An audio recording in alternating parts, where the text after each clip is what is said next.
অপেক্ষা সে তো আজও করি, কিন্তু এই অপেক্ষাটাও একদিন চুপ হয়ে যাবে, কোথাও যেন হারিয়ে যাবে জানো।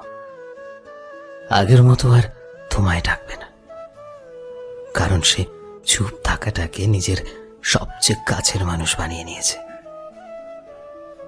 এমন না যে ভালোবাসা নেই, ভালোবাসা আছে, আজও আছে, শুধু মুখে সেটা বলতে পারি না, কারণ সেই সম্পর্কটাই তো নেই আমাদের মধ্যে যেটা ছিল, যার জন্য অধিকার দেখাতাম।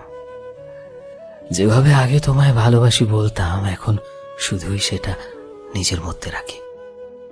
মন আজও খারাপ হয় তোমার চলে যাওয়াতে, কিন্তু আমি তোমায় কোনো অভিযোগ করব না, কারণ কষ্টটা তো শুধু আমার, তাই না? তোমার সাথে জীবন কাটানো আজও আমার স্বপ্ন, কিন্তু আমি যে তোমায় ভাগ্যের কাছ থেকে জোর করে কখনোই চাই না। অপেক্ষা অপেক্ষা আমি সব সময় করবো।